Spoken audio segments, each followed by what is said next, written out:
Welcome to the Hustle Baby Podcast, where I give entrepreneurs 15 minutes to show, grow, and let the world know about their small business. Today we're hustling with Sensei Rolando Perez of Perez Martial Arts. With over 50 years of experience, he's built a Medfield dojo where kids and adults gain confidence, discipline, and strength. Welcome to Season 2 of the Hustle Baby Podcast, and we're kicking it off now. It's a real honor to have you sitting next to me. It's an honor for me to be here. Your legacy sort of lives throughout Medfield. Wow. A lot of people obviously know you, respect you. I think you do some really incredible things for the community. And thank you for being on the show. Well, that's like a byproduct of what I do. I don't do it for that, but it's nice to hear it. Yeah, well, that's great. So tell us a little bit about how did you get involved with karate and just kind of your history, if you will. Yeah, so as you can see, I'm not very tall. I'm kind of a little guy, right? I've always been little. They used to call me Shorty in school. And I got bullied, right? So I got bullied in school. The first martial art I ever learned was the ancient art of run fu. Have you ever heard of that? You run as fast as you can. It's legitimate. If they can't catch you, they can't hurt you. Sure. So I used to run home every day from school, just beeline home. My parents put me in the Catholic school, so they were paying to keep us safe, but it was a beeline right there to home.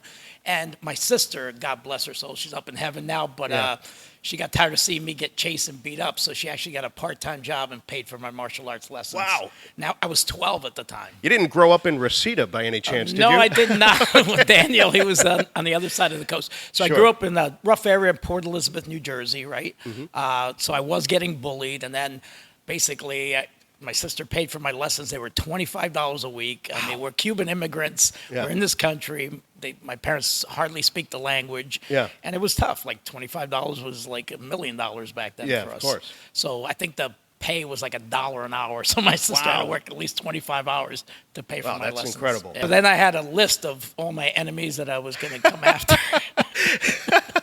We've all done that. Yeah. Well, the funny thing is, after I started training, they all left me alone. Yeah. So I didn't even have to fight them, which was incredible. Cool. Yeah. Well, through training, what did you discover about yourself, and how did that all evolve? Yeah, I mean, so I took to it because to me, it's some people, and it breaks my heart when I hear, an activity, right? So that's just like a stab in the heart. Because to me, this is a way of life. Either you adopt it or you don't, right? It's not for everybody, but to me, I'm going to do this till the day I die, right? Yeah. And I have students here who've been with me for years and years. Off to college, they come back. We had a kid come in just yesterday. Came in. He's training back with us while he's in the summer for school awesome. And stuff. Yeah. But yeah, I mean, I took to it because I had problems, right? I had ADHD. I wasn't a really good student at the time. Had trouble focusing and stuff. But this kind of put it all together. It's kind of a mind and body as one kind of thing. It sounds crazy, but it's really what works for me. Yeah, I think, and it works for a lot of people. I've always wanted to get involved with karate, and obviously growing up kind of in the same, maybe a couple years behind you, but life was a little different back then, and certainly to kind of have that focus and attention to detail.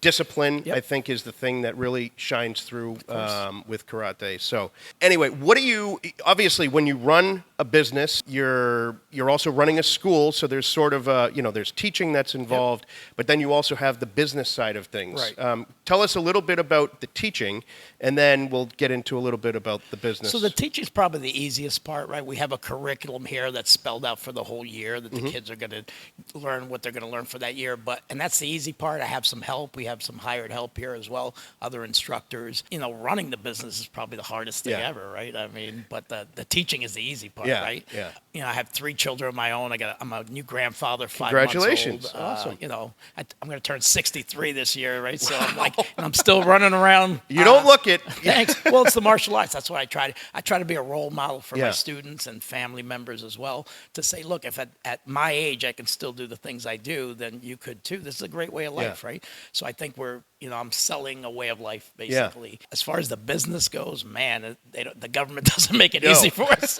Rules and regulation. But I got the secret to running the business. What is that?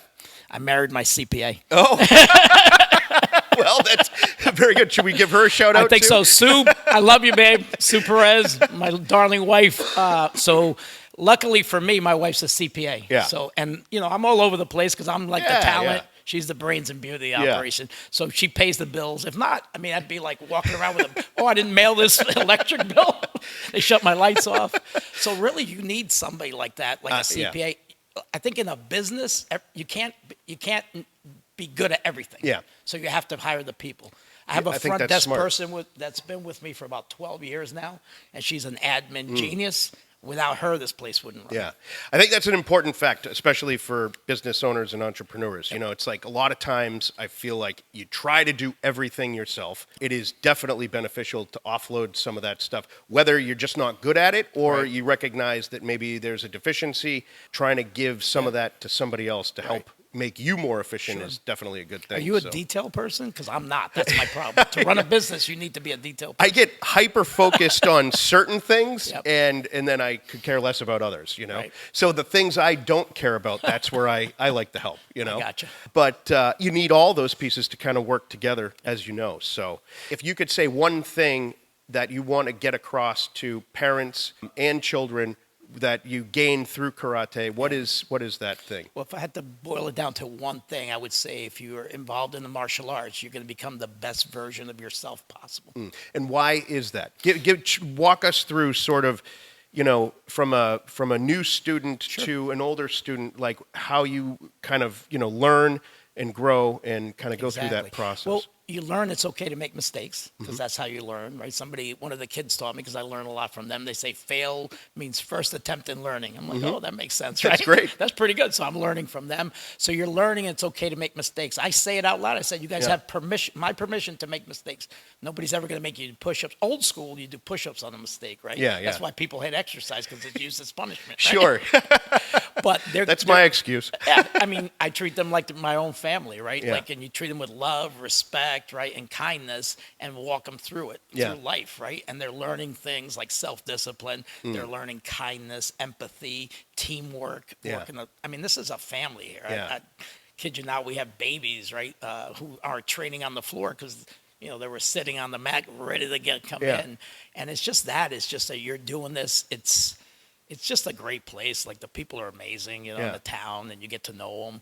Like, when I lose a student, like, it hurts. sometimes I shed a tear. Yeah. And I'm like, at least come visit, right? And they do. They come visit me all over the place and stuff like that.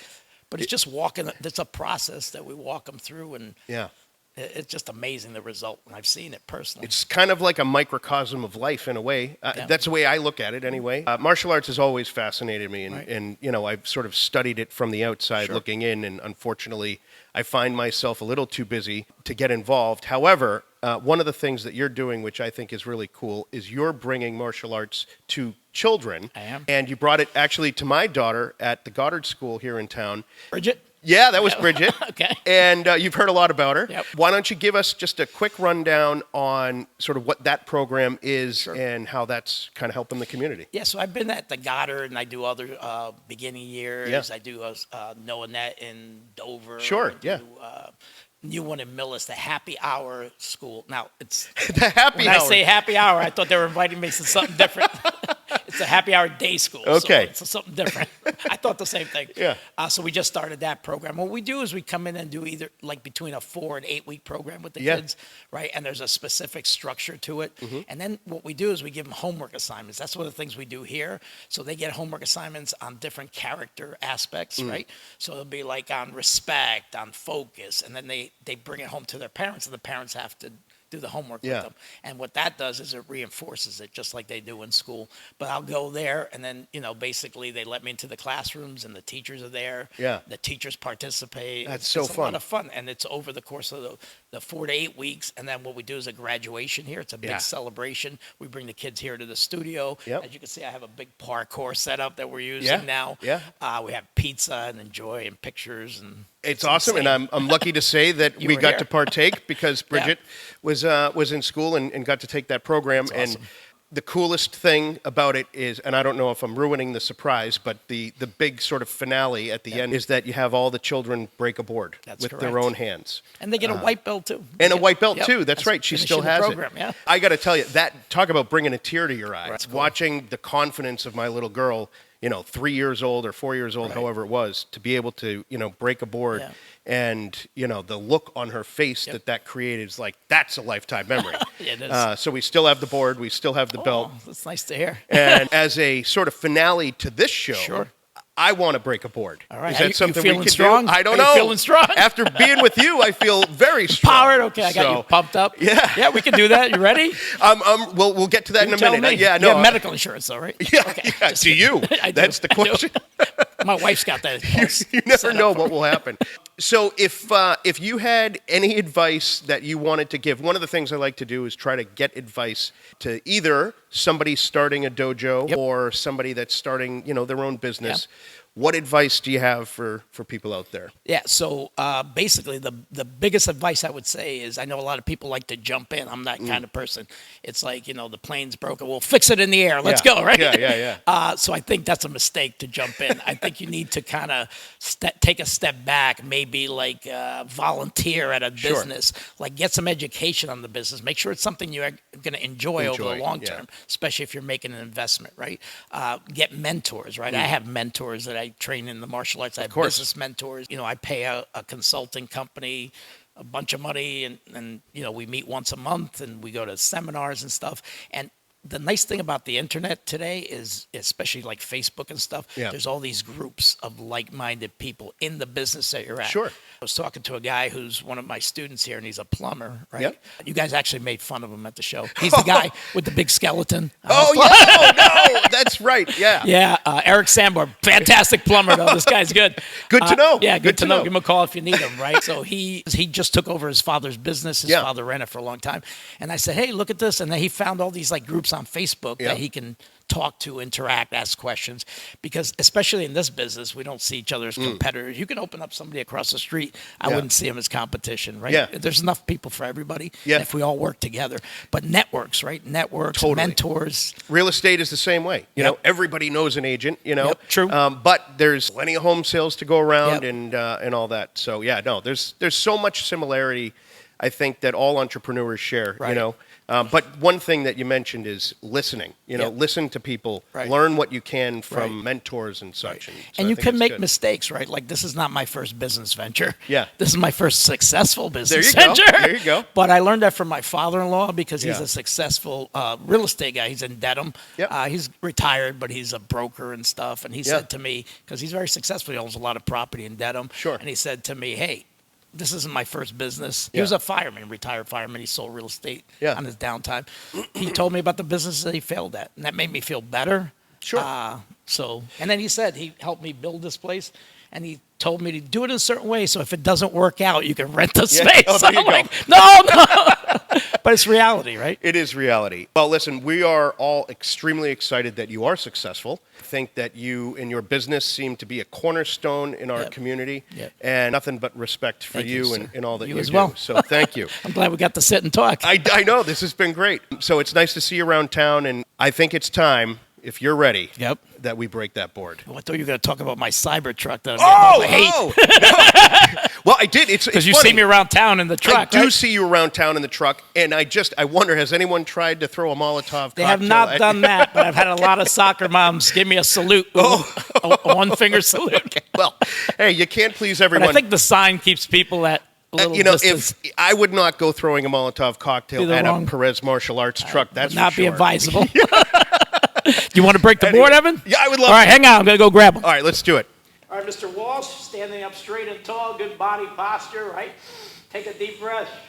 Now we're going to get in the zone, right? That's the key, being focused. Now you're going to put all your energy, your power into that little spot there. You're going to make a hammer fist. You're going to bring it up to the sky, and you're going to bring it down. I'm almost trying to hit myself in the knee, so I don't want to strike it. I want to hit through it. That's the key. Your hand wants to get from here to here. The board's just in the way.